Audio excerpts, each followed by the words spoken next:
السلام علیکم ورحمۃ اللہ وبرکاتہ۔ الحمد للہ رب العالمین والصلاة والسلام علی نبینا محمد وعلی آلہ واصحابہ اجمعین۔ محترم سامعین کرام، پارہ نمبر 10 کی مختصر تفسیر اللہ کی توفیق سے لے کر حاضر ہوا ہوں۔ پارہ نمبر 10 شروع کرنے سے پہلے 9ویں پاری کی کچھ تفسیر باقی ہے، جس کی شروعات ہوتی ہے سورہ انفال سے۔ سورہ اعراف کی تفسیر ختم ہو چکی تھی۔ سورہ اعراف کے بارے میں ایک بات یہ بھی یاد رکھیں، عائشہ رضی اللہ تعالیٰ عنہ نے فرمایا کہ نبی کریم صلی اللہ علیہ وسلم نے سورہ اعراف کو مغرب کی نماز میں پڑھی۔ اس سے پتہ چل رہا ہے کہ مغرب کی نماز میں جو عام طور پہ لوگ صرف چھوٹی چھوٹی صورتیں ہی پڑھتے ہیں، یہ صحیح نہیں ہے۔ جہاں چھوٹی پڑھتے ہیں آپ بڑی بھی پڑھ سکتے ہیں۔ پیارے نبی صلی اللہ علیہ وسلم نے مغرب کی نماز میں سورہ اعراف پڑھی ہے، اور سورہ اعراف ایک بہت بڑی صورت ہے۔ تو سورہ اعراف کے بعد شروعات ہوتی ہے سورہ انفال کی۔ سورہ انفال، انفال یہ نفل کی جمع ہے، یعنی زیادہ ہونا، ایکسٹرا ہونا۔ تو سورہ انفال اصل یہاں مطلب ہے مال غنیمت۔ اس صورت کا پس منظر، بیک گراؤنڈ یہ ہے کہ سب سے پہلی جنگ، باقاعدہ جو جنگ غزوہ ہوا کافروں اور مشرکوں کے خلاف، وہ جنگ بدر تھی۔ تو اس سورہ انفال کے اندر اسی کا منظر اور اسی کا نقشہ کھینچا گیا ہے، اسی کے حالات کو بیان کیے گئے۔ جنگ بدر کے واقعات، اس کے حالات کو سورہ انفال کے اندر بیان کیا گیا ہے۔ اب چونکہ یہ پہلی جنگ تھی مسلمانوں کی، تو مال غنیمت حاصل ہوا، اس کی تقسیم کیسے ہو یہ معلوم نہیں تھا مسلمانوں کو۔ تو اللہ سبحانہ و تعالیٰ نے اس صورت کے اندر مال غنیمت کی تقسیم کا مسئلہ بیان کیا ہے۔ تو یہ سورت سورہ انفال مدنی ہے، اور جنگ بدر کے فوراً بعد یہ سورت نازل ہوئی ہے۔ ٹھیک ہے، تو گویا سورہ انفال کا پورا تعلق جنگ بدر سے، اس کے کچھ حالات بیان کیے گئے ہیں، اور پھر اللہ نے یہ بتایا کہ یہ جنگ تم جیتے ہو، یہ خصوصی اللہ کی مدد تھی، اللہ کی مدد سے ہی تم یہ جنگ جیت پائے۔ پھر اللہ نے یہ بھی بیان کیا کہ ہم نے آسمان سے 1000 فرشتے کو نازل فرمایا تھا مسلمانوں کی مدد کے لیے۔ مسلمانوں کی تعداد جنگ بدر میں 313 تھی، اور کافر مکہ سے لڑنے کے لیے 1000 کی فوج لے کر کے آئے تھے، وہ بھی اسلحہ سے لیس تھے۔ اور یہ مسلمان 313 تھے، ان کے پاس ہتھیار بھی نہیں تھے، مشکل سے 10 یا 12 تلوار تھی بس۔ کمزور تھے مسلمان، ہتھیار بھی نہیں، اور کافر طاقتور تھے، مضبوط تھے، پاور میں تھے۔ لیکن اس کے باوجود اللہ سبحانہ و تعالیٰ نے مسلمانوں کی مدد کی، اور مسلمان جنگ بدر جیت گئے۔ ٹھیک ہے، تو اسی کے حالات اس کے اندر سورہ انفال کے اندر، پورے سورہ انفال کے اندر اسی کے حالات کو بیان کیا گیا ہے۔ اور اس کی شروعات اسی بات سے ہوئی، انفال یعنی مال غنیمت۔ جب جیت گیا مسلمان تو پوچھنے لگ گیا کہ اب مال غنیمت کی تقسیم کیسے ہو؟ کہ جس کے ہاتھ جو آ گیا مال غنیمت، مال غنیمت یعنی مسلمانوں کی جب جنگ ہوتی ہے کافروں سے، تو جنگ کے بعد جو سامان مسلمان کے ہاتھ آتا ہے کافروں کا، جنگ کے دوران، عام دنوں میں نہیں، جنگ کے دوران جب جنگ ہو جائے تو جنگ کے بعد جو بھی کافروں کا سامان بچتا ہے، ان کا چھوٹ جاتا ہے یا مسلمانوں کے ہاتھ لگتا ہے، اس سب کو مال غنیمت کہتے ہیں۔ تو مال غنیمت کا مطلب کہ جب مسلمانوں کی جنگ ہو کافروں سے، تو اس وقت جو مال ہاتھ لگے، جو آئے، جو ملے سامان مشرکوں کی طرف سے، اس کو مال غنیمت کہتے ہیں۔ تو اس کا مطلب یہ ہے کہ یہ بھی انسان ہے کہ جس کے ہاتھ میں جو آئے لے سکتا ہے، نہیں، اس کا بھی مسئلہ اللہ سبحانہ و تعالیٰ نے اس صورت کے اندر بیان کیا، اس کی تقسیم ہوگی، اور جس کا جو حصہ ہے اس کو دیا جائے گا۔ تو مال غنیمت کا تقسیم، مال غنیمت کی تقسیم کا مسئلہ اللہ نے 10ویں پارے کے پہلی آیت میں ہی کیا ہے۔ لیکن اس سے پہلے اللہ نے کچھ اور باتیں بیان کی کہ دیکھو اصل یہ مال غنیمت اصل اللہ اس کے رسول کے لیے ہے، اور جنگ کا مقصد اصل جیتنا ہے، فتح حاصل کرنا ہے، اللہ کی رضا حاصل کرنی ہے، مال غنیمت اصل نہیں ہے۔ آپس میں محبت کے ساتھ رہو، ایک دوسرے کی مدد کرو، اور آخرت ہے اصل آپ کے لیے۔ جو آپ جنگ کریں، جہاد کریں اسلام کی خاطر، تو اس کا اصل مقصد آخرت ہو، اللہ کی رضامندی ہو، اللہ نے اپنی جنت رکھی ہے۔ اور یہ مال غنیمت کی ایک اشترا ہے جو آپ کو مل جاتا ہے۔ پچھلی امتوں میں مال غنیمت جائز نہیں تھا، لیکن حلال نہیں تھا، جیتتے تھے تو مال غنیمت کا طریقہ یہ تھا کہ اللہ سے ایک آگ آتی، اور جلا دیتا تھا سامان کو، تو جل جاتا تھا، وہ اللہ کے سے آتا جل جاتا، یعنی وہ اللہ نے قبول کر لیا بس. لوگ مجاہدین میں استعمال نہیں ہوتا تھا. لیکن پہلی بار اس امت محمدیہ کے لیے اللہ نے یہ مسئلہ بیان کیا کہ یہ مال غنیمت تمہارے لیے حلال ہے، یعنی تم اس کو استعمال کرو، آپس میں تقسیم کرو. اور تقسیم کا طریقہ یہ ہوا کہ سارے مال کو جمع کر کے 5 حصے کیے جائیں گے. 5 حصے میں سے 1 حصہ اللہ کے رسول صلی اللہ علیہ وسلم کا ہوگا اور 4 حصہ مجاہدین میں تقسیم کیا جائے گا.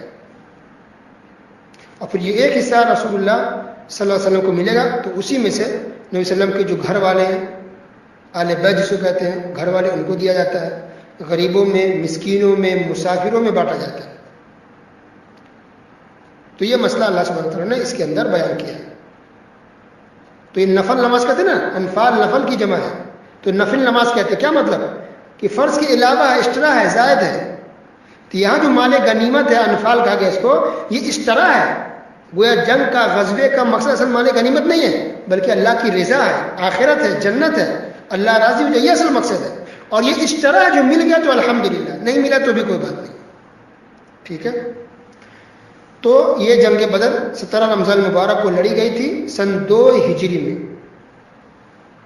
اللہ سبحانہ وتعالیٰ اس صورت کے شروع میں مسلمانوں کی صفت کو بیان کی کہ مسلمان مومن کون ہوتا ہے. اللہ نے کہا انما المؤمنون الذين اذا ذكر الله وجلت قلوبهم واذا تليت عليهم آياته زادتهم ایمانا وعلى ربهم يتوکلون.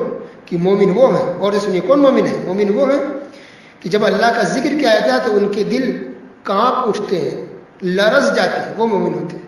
ذکر یعنی اللہ کا یاد کیا جائے، ذکر کیا جائے یا قرآن کی تلاوت کی جائے تو انسان کا دل پسیج جائے. ڈر اور خوف، اللہ کی جلالت، ہیبت اور شان دیکھ کر اور سن کر انسان ایک مومن ڈر جاتا ہے، خوف طاری ہو جاتا ہے. تو یہ صفت ہونی چاہیے. دوسری کیا کہ جب تلاوت کی جائے آیتوں کی تو اس کی ایمان میں اضافہ ہوتا ہے، ایمان بڑھ جاتا ہے. زیادتہم ایمانا. تو اس سے پتہ چلا کہ ایمان بڑھتا بھی ہے، ایمان گھٹتا بھی ہے. سب کا ایمان ایک جیسا ہے نہیں، سب کے ایمان الگ الگ ہے. میرا ایمان الگ ہے، آپ کا ایمان الگ ہے. الگ مطلب کہ مقدار، کوانٹٹی ایک جیسی نہیں ہے کہ سب ایک دم ٹھوس ہو. کچھ بہت اچھے مومن ہوتے، کچھ کم ہوتے، کچھ کم ہوتے. تو ایمان گھٹنے بڑھنے والی چیز ہے. جیسے پانی گھٹتا بڑھتا ہے، پیسہ گھٹتا بڑھتا رہتا ہے، اسی طرح یہ ایمان ہمارے مسلمانوں کے دلوں میں یہ گھٹنے بڑھنے والی چیز ہے. ہم نیک اعمال کریں گے، اچھے اعمال کرتے ہیں تو ایمان بڑھ جاتا ہے. اور جیسے ہم گناہ کرتے ہیں، نافرمانی کرتے ہیں، تو اسی گناہ کے سے دھیرے دھیرے ایمان گھٹنے لگتا ہے.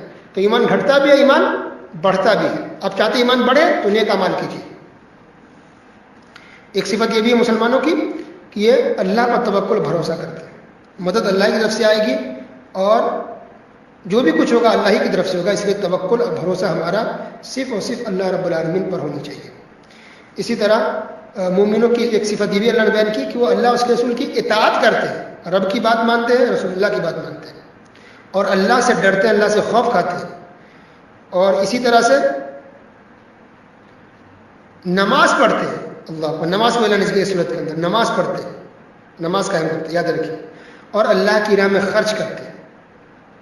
یہ سب صفت مومنوں کے اندر ہوگی تو اللہ نے کہا اولئک هم المؤمنون حقا. حقیقت میں ایسے لوگ مومن ہیں، یعنی کامل مومن، یقین پکا مومن، ایسے لوگوں کو کہا جائے گا کہ سچے مسلمان، پکے مسلمان یہ لوگ ہیں جو نماز کے پابند ہو، اللہ کی راہ میں خرچ کرنے والے ہو، اللہ پر بھروسہ کرنے والے ہو، ایمان ان کا زیادہ تو بڑھتا ہو، ان کے دل کانپ اٹھتے ہو، اللہ سے ڈرتے ہو، خوف کھاتے ہو. یہ سب صفات ان کے اندر ہے. تو ایسے لوگ سچے اور پکے مسلمان ہیں. اس کے بعد اللہ سبحانہ وتعالیٰ نے کہا سورہ انفال آیت نمبر 28 وَاعْلَمُوا أَنَّمَا أَمْوَالُكُمْ وَأَوْلَادُكُمْ فِتْنَةٌ. کہ تمہارے مال اور تمہاری اولاد تمہارے لیے آزمائش ہے. تو اولاد بھی ہمیں آزمائش ہے. کیا مطلب؟ کہ جب اگر ہم اولاد کی بات مانتے ہو، غلط کام کریں یا ان کی خوشیوں کو پورا کرنے کے لیے ہم چوری کریں، نعوذ باللہ غلط کریں، جھوٹ بولیں، پیسہ کسی سے لے لیں، یا ناجائز اس کے مطالبہ کو ہم پورا کریں، یہ سب آزمائش ہے. تو اس میں نہیں پڑنا چاہیے انسان کو. جائز طریقے پر چلیے، بیٹا ہو یا آپ کی بیٹی ہو، محبت کریں، لیکن ان کے مطالبے کو، ان کی ڈیمانڈ کو پورا کرنے کے لیے آپ غلط راستہ نہ اپنائیں، یا ان کی غلط فرمائش اور غلط باتوں کو آپ پورا نہ کریں. چاہے وہ بچہ روئے یا بیٹا بیٹی ناراض ہو جائے، لیکن جس میں اللہ اس کے رسول کی نافرمانی ہوتی ہے اس بات میں آپ بیٹا بیٹی کی یا بیوی کی بات نہ مانیں. اسی طرح مال بھی فتنہ ہے، یعنی انسان مال بہت زیادہ ہو جاتا ہے تو غلط چیزیں خریدتا ہے، غلط چیزوں میں خرچ کرتا ہے تو اس کے لیے آزمائش ہو جاتی ہے. تو اگر مال اللہ نے دیا ہے تو اس کو اچھی چیزوں میں خرچ کرے، یہ اللہ کی طرف سے آزمائش ہے. تو مال، اولاد، بیوی بچے سب آزمائش ہے. انسان اگر اللہ کی اور اس کے رسول کی اطاعت میں اگر گزارے تو الحمدللہ یہ نعمت ہے. اگر انسان نافرمانی میں لگ جائے تو اس کے لیے آزمائش اور فتنہ بن جاتا ہے. اس کے بعد اللہ سبحانہ و تعالیٰ نے کہا سورہ انفال آیت نمبر 35 کے اندر غور کیجیے، وما كان صلاة عند البيت الا مكاء وتصديا. یہ مشرکین، یہ کافر، یہ بیت اللہ خانہ کعبہ کے پاس بیٹھ کر کے سیٹیاں بجاتے ہیں اور تالیاں بجاتے ہیں. صلاتہم یعنی وہ نماز پڑھتے تھے. صلات اللہ نے استعمال کیا، یعنی اس کی نماز، اس کی عبادت کافروں کی ایسی ہوتی تھی خانہ کعبہ کے پاس کہ وہ لوگ تالی بجاتے تھے اور سیٹیاں لگاتے تھے. اس انداز سے اس کی عبادت ہوتی تھی. اور آج بھی کچھ مسلمان ایسے ہیں جو اسی طرح کی عبادت کرتے ہیں. کچھ ہیں آج مسلمان، خاص کر انڈیا پاکستان کے اندر، جو مسجدوں میں یا مجلس میں یا محفل میں یا جلسوں کے اندر یا خاص کمرے میں بیٹھ کر کے سر کو زور زور سے ہلاتے ہیں اور جھومتے ہیں، جھوم جھوم کے اللہ اللہ اللہ، یا صرف اللہ اللہ، یا صرف ہوا ایسے کرتے جھومیں گے، سر کو جھمائیں گے، لیفٹ رائٹ، دائیں بائیں سر کو ہلا رہے ہیں زور زور سے. کوئی ہاتھ کو ایسے زور زور سے پٹکتا ہے، کوئی پیر کو پٹک رہا ہے، کوئی کمر کو ہلا رہا ہے. ایسا آپ نے دیکھا کچھ ویڈیو جو دیکھنے میں لگتا ہے کہ مسلمان ہیں، لگتا ہے ٹوپی بھی لگائے ہوئے رہتے ہیں اور تب اس طرح سے ہلتے ہیں، وہ کودتے ہیں، ڈانس کرتے ہیں. یہ عبادت کا طریقہ نہیں ہے، استغفر اللہ. یہ مشرکوں کا طریقہ تھا، جھومنا، ناچنا، گانا، ہاتھ کو پیر کو ہلا ہلا کے، جھم جھم کے، کود کے. اس طرح سے اللہ کی بات نہیں ہوتی اور یہ ذکر و اذکار کا طریقہ بالکل نہیں ہے. اس لیے آپ ایسے لوگوں کو دیکھ کر کے دھوکہ نہ کھائیں. اس کے بعد اللہ سبحانہ و تعالیٰ نے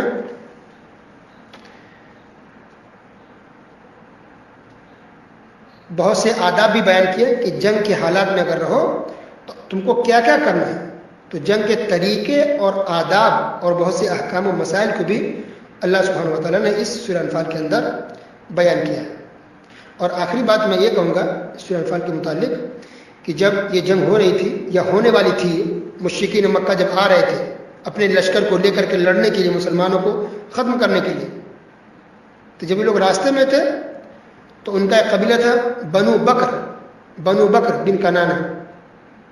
تو ان سے ان کی تھوڑی نوک جھوک دشمنی تھی، تو ڈر رہے تھے کہ یہ لوگ ہم پر حملہ نہ کر دیں.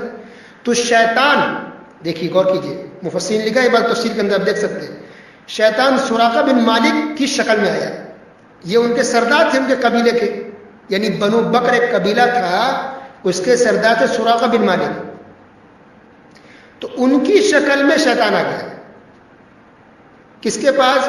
مشرکوں کی جو لشکر تھا، فوج تھی، اس کے پاس آ کے کہا کہ تم ڈرو نہیں، ہم تمہارے ساتھ ہیں، ہم قبیلہ کے لوگ تمہاری مخالفت نہیں کریں بلکہ تمہارا ساتھ دیں گے اور تمہاری فتح ہوگی، تمہاری جیت ہوگی. تو یہ لوگ بہت خوش ہوئے. تو ان لوگ کیا لگا کہ حقیقت میں یہ وہ قبیلہ کے لوگ ہیں، جبکہ وہ شیطان تھا جو ان کے سردار کا روپ اور ان کی شکل میں شیطان آ گیا تھا. اور یہ سچ ہے. اس سے کیا پتہ چلا کہ شیطان کسی انسان کی شکل میں آ سکتا ہے. اور اس سے یہ بھی واضح ہو رہا کہ آج کل جو سننے میں آتا ہے، یا 50 سال پہلے 100 سال پہلے جو کچھ لوگ بیان کرتے ہیں کہ ہمارے گاؤں میں فلاں گاؤں میں ایک بزرگ ہیں جو ایک ہی وقت میں اپنے گاؤں بھی ہوتے ہیں اور دوسرے ملک میں بھی ہوتے ہیں.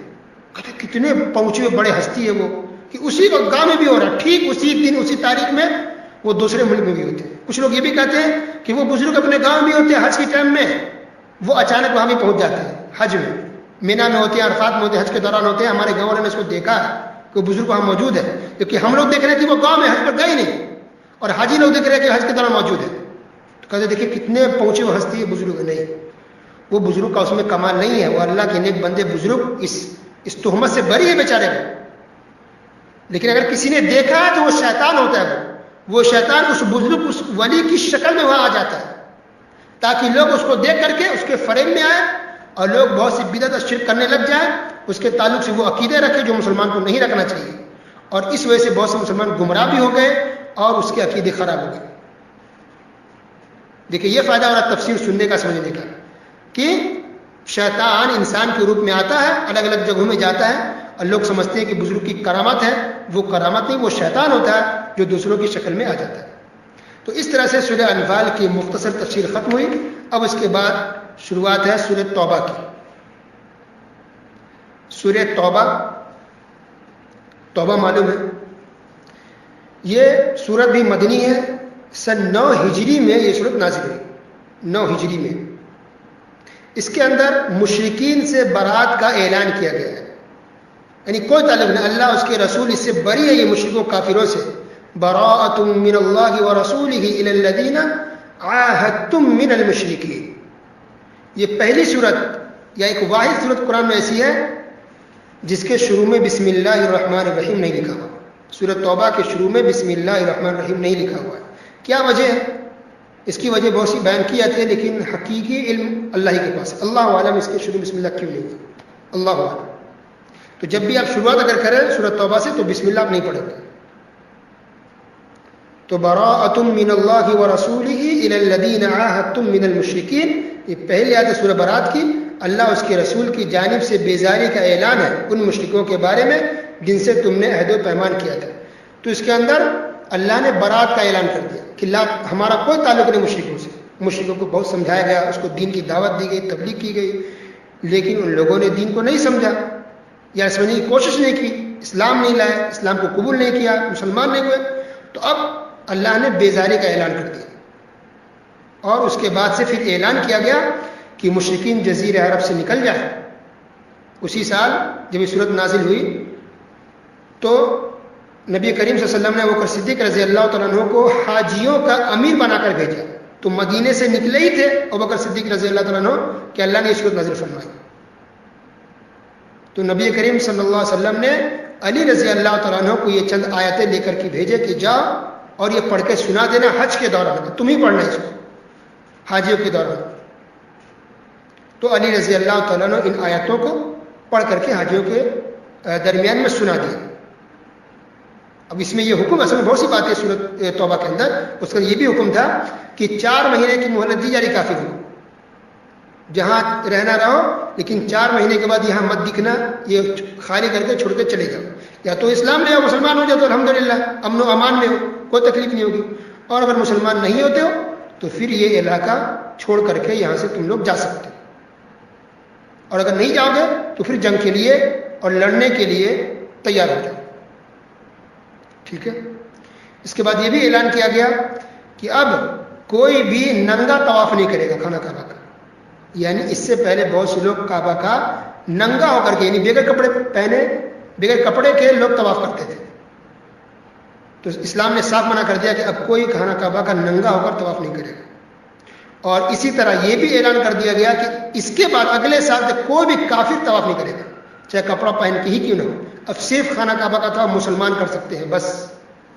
تو نبی کریم صلی اللہ علیہ وسلم کے حکم سے صاف یہ اعلان کر دیا گیا کہ آئندہ سال سے کوئی بھی کافر مشرک خانہ کعبہ کا طواف نہیں کرے گا, کوئی بھی مشرک حج نہیں کرے گا, عمرہ نہیں کرے گا. اس کو پورے طور پر روک دیا گیا. گویا اب تک مشرکین بھی طواف کرتے تھے, مشرکین بھی حج کرتے تھے, مشرکین بھی عمرہ کرتے تھے, لیکن مشرک کیوں تھے؟ کیونکہ وہ شرک کرتے تھے.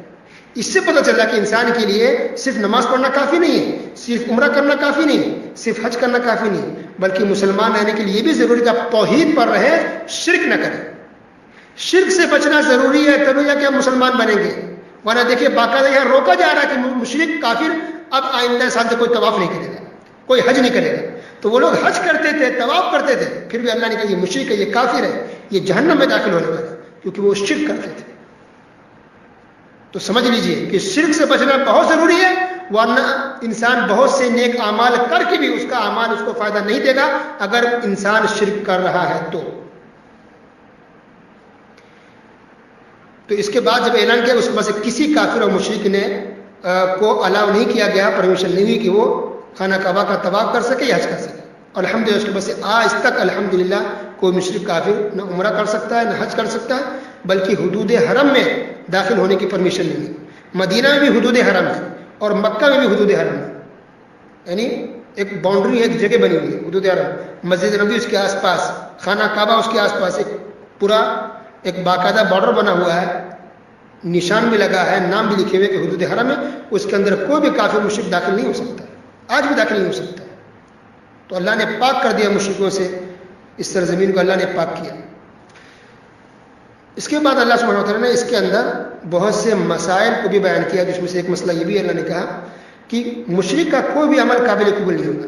تو یہ مکہ کے جو قریش تھے اس کے ہاتھ میں یہ خانہ کعبہ کی چابی تھی اور متولی وہی بنے ہوئے تھے خانہ کعبہ کے. حاجیوں کو پانی پلاتے، حاجیوں کی خدمت کرتے، ان کو گوشت روٹی کھلاتے، خدمت کرتے تھے.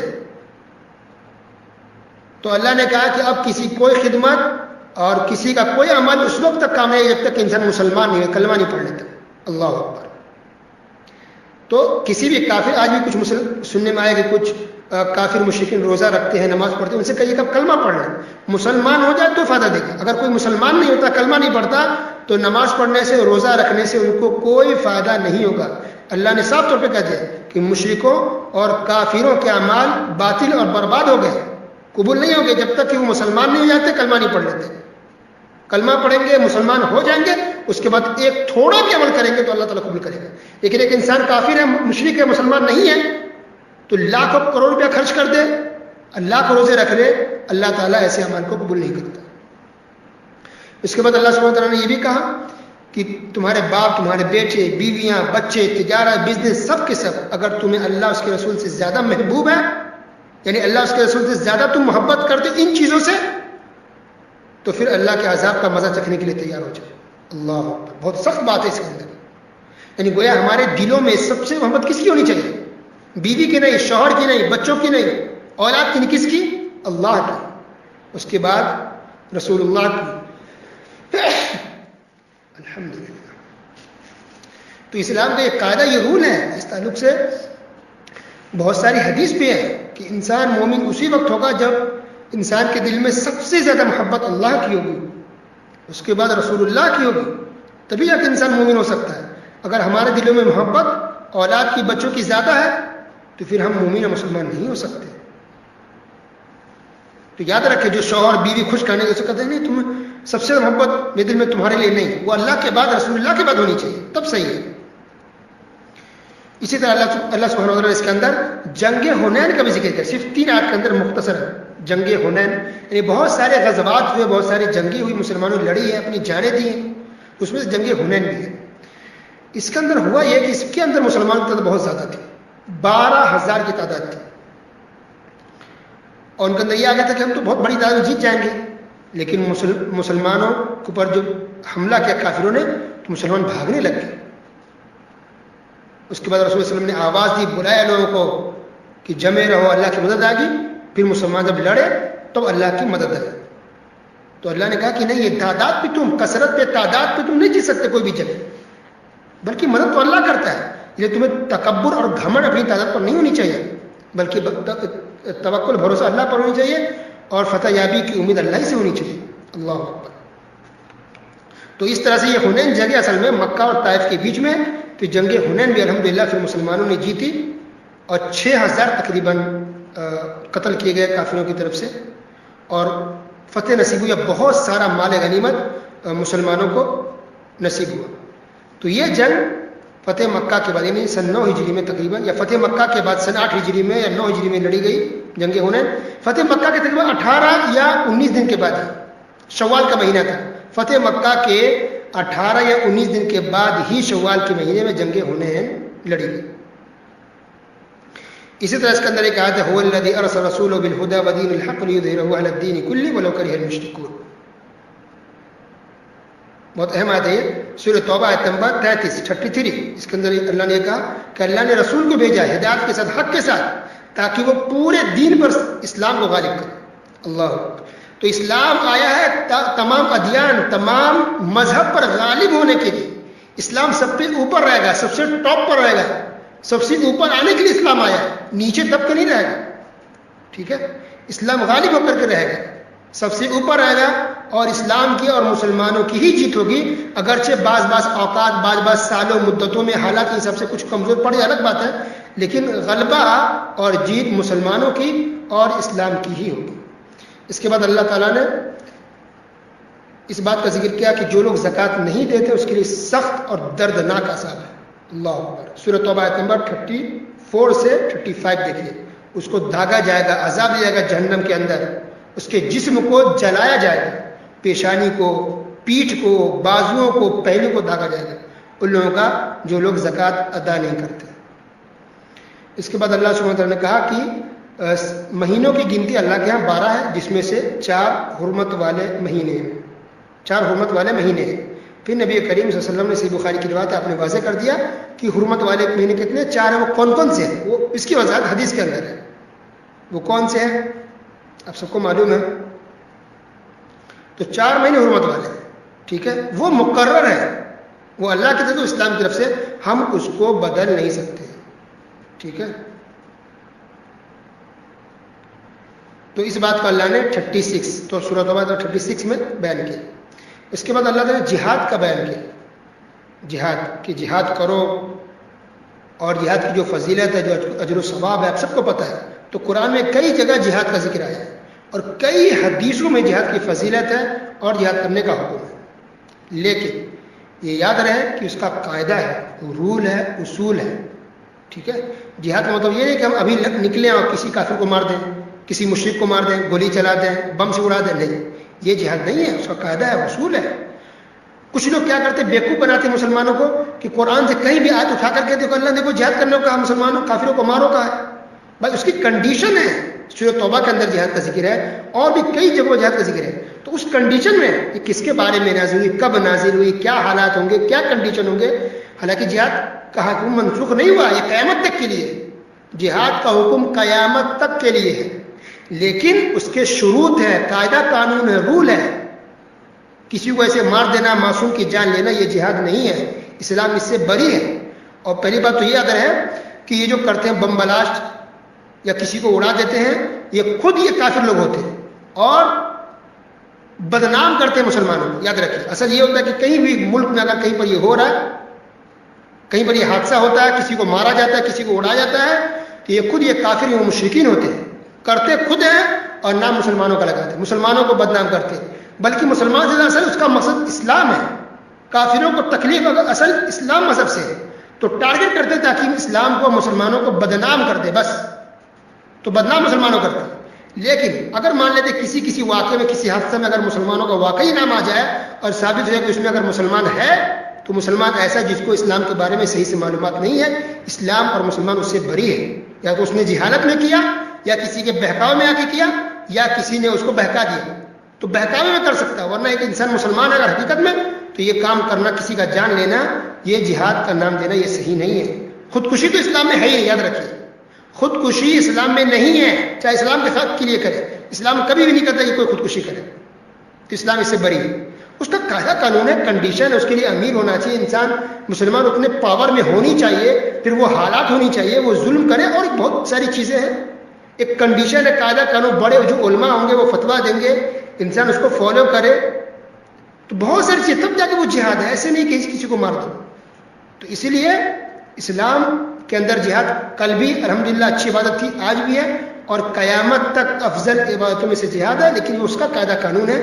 اسلام تو کہتا ہے کہ ایک پیڑ بھی کو بھی مت کاٹو، سایہ دار درخت کو مت کاٹو، ایک جانور کو مت مارو، تو کیسے اسلام کا کسی کا جان لے لو، کسی کو گولی سے مار دو، کسی کو اڑا دو؟ نہیں، اسلام محبت سکھاتا ہے، اسلام بھائی چارہ، ہمدردی سکھاتا ہے، اور اسلام ایک دوسرے کی ہیلپ اور مدد کرنے کو سکھاتا ہے۔ اس کے بعد اللہ سبحانہ و تعالیٰ نے یہ ذکر کیا کہ زکوٰۃ کن لوگوں کو دے سکتے ہیں، تو 8 قسم کے لوگ ایسے ہیں جن کو زکوٰۃ دے سکتے ہیں۔